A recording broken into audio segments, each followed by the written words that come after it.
कि मैं कल भी गई थी थाने, कल मेरी कंप्लेंट नहीं लिखी गई, मैं दोबारा जाऊंगी और जब तक स्मृति ईरानी के अगेंस्ट कंप्लेंट रजिस्टर नहीं हो जाती तब तक मैं इसको छोड़ूंगी नहीं। आप कंप्लेंट करेंगे? मैं बिल्कुल कंप्लेंट करूंगी। उस औरत की इतनी औकात हो जाती है सिर्फ इसलिए कि वो क्या कहते हैं जुगाड़ से जीत के आती है। ऐसा है, स्मृति ईरानी जी को उड़ता तीर लेने की आदत है। एक्चुअली क्या है कि राहुल जी उस महिला को बिल्कुल भी तवज्जो नहीं देते हैं और ये उस महिला से बर्दाश्त नहीं होता है। शी इज़ अटेंडेंस सीकर, मतलब अटेंशन सीकर। मेरे नेता में एक खासियत है, आप प्यार से मिलेंगे वो आपसे प्यार से मिलेंगे। अगर आप अभद्रता करेंगे, बदतमीजी करेंगे तो आपको इग्नोर करेंगे। प्यार तो आपसे उनको है नहीं। क्या? मैं उस बदतमीज़ औरत के लिए ये ज़रूर कहना चाहूँ, आपको राहुल जी की फ्लाइंग किस दिख गई, लेकिन उस महिला को टच करते मणिपुर के जो वो हाथ थे ना, वो आपको नहीं दिखाई दिए। शर्म आती तो उस दिन आती, शर्मिंदगी दिखानी थी तो उस दिन दिखानी थी। और अगर आपको तब शर्म नहीं आ रही तो इस बात पे बिल्कुल भी आपत्ति जताने की जरूरत नहीं है कि किसी ने किसी को अगर एक गुड जेस्चर में कुछ कह दिया तो उसको आप जबरदस्ती उसका हाथ मोड़ के अपनी तरफ नहीं ले आए। ठीक है, आपको ब्रिजभूषण सिंह के साथ बैठने में आपको शर्मिंदगी नहीं होती, आपको चिन्मय आनंद बिल्कुल याद नहीं आता। ऐसे लोगों के साथ आप बड़े गलबैयाँ करते हुए घूमते हैं। और जब जैसी बात राहुल गांधी की आती है, उनके संस्कार, मुझे उस लाइन से भी आपत्ति है जो उस औरत ने बोले। ये गारंटी दे रही हूँ कि अभी तो मैं ही जा रही हूँ, मुझे लगता है मुझ जैसे और कार्यकर्ता उठेंगे मेरे बाद जो इनके अगेंस्ट कंप्लेंट करेंगे और इनको अगर कोर्ट तक नहीं घसीटा, ठीक है, तो फिर कांग्रेसी होने का फायदा नहीं। और कंप्लेंट नहीं होगी तो दोबारा करूंगी, एक हफ्ते बाद फिर करूंगी, otherwise I go to the court. लेकिन स्मृति ईरानी को इस बार छोड़ना नहीं। राहुल गांधी को लेकर गंभीर सवाल खड़े किए स्मृति ईरानी जी ने सदन में। उन्होंने कहा कि फ्लाइंग किस यानी अभद्र तरीके से उन्होंने इशारे किए। क्या कहना है आपका? अभद्र तरीके से इशारे किए स्मृति ईरानी जी को अभद्रता से जो मुझे नहीं लगता कि राहुल जी का जो परिवार और जिस तरह के उनके संस्कार हैं वो इस तरह से किसी भी महिला के साथ बिहेव कर सकते हैं। एक फ्रेंडली जेस्चर में उन्होंने स्पीकर की तरफ जो इशारा किया था, जो उसको फ्लाइंग किस में लिया जा रहा है, जबकि जो ओरिजिनली बात निकल के कि उनके कुछ डॉक्यूमेंट्स गिर गए थे और इस पे वो उठाने के लिए झुके थे तो ओम बिरला जी मुस्कुरा पड़े। वो उस पर जो है वो स्पीकर और सांसद के बीच का बात है। वो बाहर का वो देखिए, ऐसा है, स्मृति ईरानी जी को उड़ता तीर लेने की आदत है। एक्चुअली क्या है कि राहुल जी उस महिला को बिल्कुल भी तवज्जो नहीं देते हैं और ये उस महिला से बर्दाश्त नहीं होता है। शी इज़ अटेंडेंस सीकर, मतलब अटेंशन सीकर। किसी भी तरह से आप उनकी तरफ देखिए, उनकी तरफ देख के रिएक्ट कीजिए। वो एक्चुअली क्या है कि इतनी अच्छी अभिनेत्री रही हैं, लोगों ने कभी मतलब खूब ऑटोग्राफ वगैरह भी मांगे होंगे, तो वो जो स्टारडम है वो जा नहीं रहा। वो आपने वो अटेंशन इतनी चाहती और किसी और की नहीं चाहती, वो सिर्फ उसकी चाहती हैं जो परिवार इस देश का first family of this country, इस देश के जो पहला परिवार है। कोई भी राष्ट्रपति बन जाए, कोई भी प्रधानमंत्री बन जाए, गांधी परिवार से होना एक अपने आप में ब्रांड है। उस परिवार की आंखों में आना जो है ना, वो शायद बचपन से वो रहा होगा कि कभी जो है इनसे मिलेंगे, और जब मिलने के बाद वो तवज्जो नहीं मिली क्योंकि आप गलत सीढ़ी से आए, आप भाजपा संघ की तरफ से आए तो वैसे भी तवज्जो नहीं मिलनी थी। मेरे नेता में एक खासियत है, आप प्यार से मिलेंगे वो आपसे प्यार से मिलेंगे।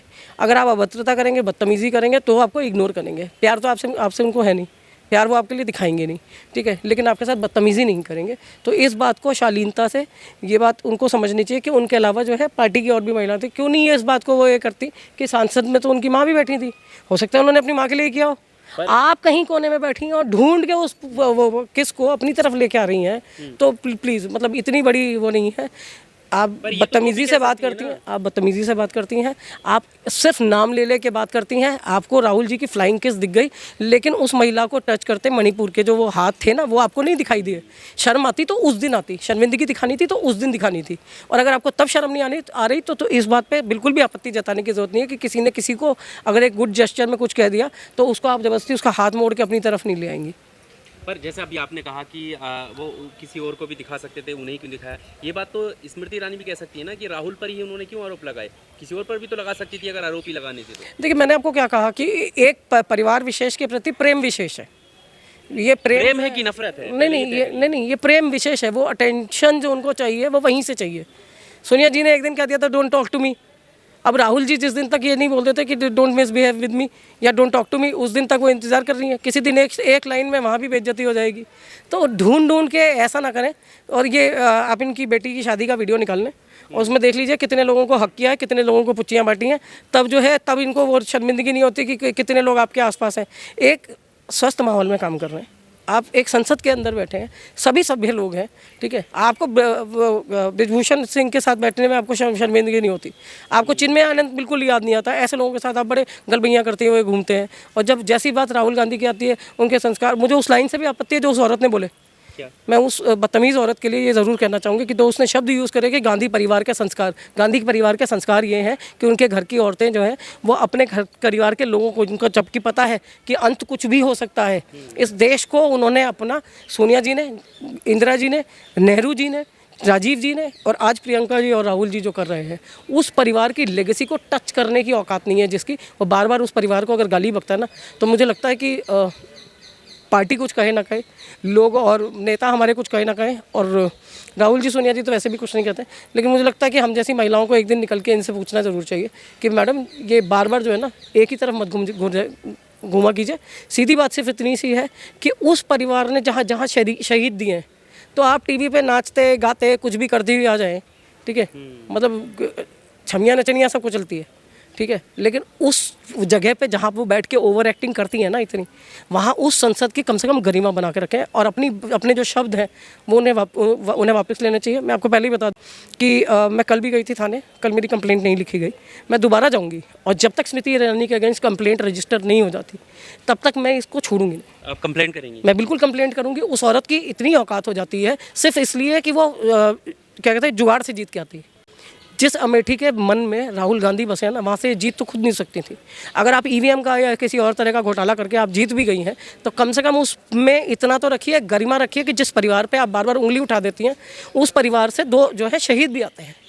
उस परिवार की जो महिला है ना, जो आज एक विडो है, ठीक है, लेकिन उस महिला ने भी अपने संस्कार, अपनी भाषा को, कभी उन्होंने हिंदी नहीं बोलती क्या? अभी जो आपने हरियाणा की महिलाओं के साथ क्या उनका वीडियो देखा, कितनी बढ़िया हिंदी बोल रही है। देहात की औरतों के साथ, देहात की औरतों के साथ भी उसी भाषा में भी बात कर रही है ना जो हमारे देश की अपनी भाषा है।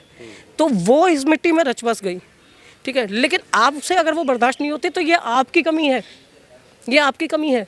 और अगर आप उस कमी को पूरा बार बार अगर आप इसी तरह से उंगलियां उठाती रही तो मैं ये गारंटी दे रही हूँ कि अभी तो मैं ही जा रही हूँ, मुझे लगता है मुझ जैसे और कार्यकर्ता उठेंगे मेरे बाद जो इनके अगेंस्ट कंप्लेंट करेंगे और इनको अगर कोर्ट तक नहीं घसीटा, ठीक है, तो फिर कांग्रेसी होने का फ़ायदा नहीं। मतलब पूरी तैयारी है? बिल्कुल बिल्कुल बिल्कुल। हर बार जो है ना उठ के वो माँ के संस्कार, पिता के संस्कार, पिता देश के लिए शहीद हो गया, माँ को पता था पिता एक दिन जो है देश के लिए शहीद हो ही जाएंगे, फिर उस माँ ने भी वो त्याग किया ना। आपकी तरह वो दमड़ियों के लालची नहीं है, बहुत अमीर परिवार है। आज की डेट में जो 10 साल भी पहले वो काम शुरू करता है वो 10 साल में धन्ना सेठ हो ही जाता है। तो आज अगर आप कुछ बनी है तो इसका मतलब ये नहीं है कि पीछे जिनके पास पुश्तैनी जो है ना, उनके संस्कार भी पुश्तैनी है, उनकी जो हाव भाव और जो गरिमा है उनकी वो भी पुश्तैनी है। ये ऐसे संसद के अंदर चश्मा लगाने से आपके वो अगर वो बढ़ जाती ना तो बात ही क्या थी। पर ये बड़ा सवाल है कि ऐसे में जब देश में कई गंभीर मुद्दे हैं, मणिपुर हो चाहे वो हरियाणा की अलग अलग जगह से, तो ऐसे में बहस चल रही है इस बात की कि किसने फ्लाइंग किस दिया किसने नहीं दिया, ये आरोप लग रहे हैं। अब वो क्या है कि हम दिल्ली में बैठे हैं, दिल्ली से मेवात कितनी दूर, कितनी दूर है? 90 किलोमीटर। क्या ये सांसद उठ के वहाँ तक नहीं जा सकते? कोई भी 10 सांसद है, चलो देख के आते हैं। मैं कह रही हूँ प्रधानमंत्री जी, यही दिल्ली दंगे के टाइम में मेरी मुख्यमंत्री से शिकायत थी और आज मेरी गृह मंत्री और उससे प्रधानमंत्री से भी यही शिकायत है। अगर किसी राष्ट्र का प्रधानमंत्री या गृह मंत्री किसी दंगा पीड़ित पे मतलब दंगाग्रस्त क्षेत्र में जाता है तो क्या पुलिस वहाँ पे फ्लैग मार्च करके उस दंगे को रोकने की कोशिश नहीं करती? 1250 से ज़्यादा घर जला दिए आपने वहाँ पे अभी तक, और सारे मुसलमानों के ही घर जलाए। वो जगह जहाँ पे हिंदू मुस्लिम नहीं हो रहा था, वहाँ अगर 10% आदमी ने भी अगर ये सोच लिया कि ये हिंदू मुस्लिम हो रहा है तो आप ये समझ लीजिए कि आपने जहर उस 10% के में वो दिया ना, वो 10% 2024 के इलेक्शन तक आते आते कितना बढ़ेगा। और जब मेरे साथ बैठने वाला आदमी मुझसे अगर कटेगा और मुझे ये कहेगा कि नहीं तुम अलग धर्म विशेष के हो, तुम्हारी वजह से ही हो गया, तुम्हारी वजह से हो गया, तो मेरे मन में भी ये बात रहेगी कि अब मैं इससे दूरी बनाऊँ। तो जहाँ पे कुछ नहीं था आप वहाँ जा के दंगा करा के आते हैं। जहाँ शांति होती है वहाँ आप हर बार पहुँच जाते हैं बम फोड़ने के लिए। बम फोड़ने का मतलब ये नहीं है कि आप आग ही लगा रहे हैं, आप जुबानी आग लगा रहे हैं, ठीक है, और आप जो मीडिया आपका कर रहा है वो तो सब देख ही रहे हैं। जहाँ स्मृति ईरानी को इतना बुरा लग रहा था कि उन्होंने ऐसे जो है ऐसा पुरुष और मैसगॉन गाय एंड ऑल दैट, मुझे वो शब्द भी नहीं बोलने क्योंकि मेरा नेता ऐसा नहीं है, सीधी बात है। उनके पीछे बैठी हुई है एक वो साध्वी, वो सोचने की कोशिश कर रही थी कि मुझे तो मिली नहीं तो मैं क्या बोलूँ। तो उसको आप जहाँ खड़े होकर चीख रही हैं, आपके बिल्कुल पीछे वाला ये सोच रहा है कि चिल्ला क्यों रही है, क्योंकि उसको नहीं पता था आप क्या करने के लिए उठ रही हैं। तो वो अटेंशन सीकर जो है ना, वो या तो आसपास के लोगों को भी अपने उसमें ले कि भाई मैं चिल्लाऊंगी आप साथ में चिल्लाना, ठीक है, और अगर नहीं कर सकती तो कम से कम मतलब इस तरह की बातें ना करें। सास बन गई हैं, ठीक है, और समाज में एक मतलब मीडिया में तो लोग उनको बहुत मानते ही हैं, टीवी इंडस्ट्री में, तो जहाँ आपके फैंस रहे हैं तो वहाँ उनको ना इस तरह की अपनी दोगली जो वो है ना बदनीयत और जो कैरेक्टर है आपका वो ना दिखाएं तो बेटर है। और बार बार कहती हूँ कि मैं जिस भी दिन मेरी हो जाएगी, मैं 2 थाने हो आई हूँ, मुझे लगता है और कहीं बहुत बड़ी जुगाड़ लगानी पड़ेगी ताकि ये कंप्लेंट हो जाए। और कंप्लेंट नहीं होगी तो दोबारा करूँगी 1 हफ्ते बाद फिर करूँगी, otherwise I go to the court. लेकिन स्मृति ईरानी को इस बार छोड़ना नहीं, हम छोड़ देते हैं इसलिए ये ज़्यादा बोल देते हैं। ठीक है, तो टिट फॉर टैट का टाइम है, देखते हैं।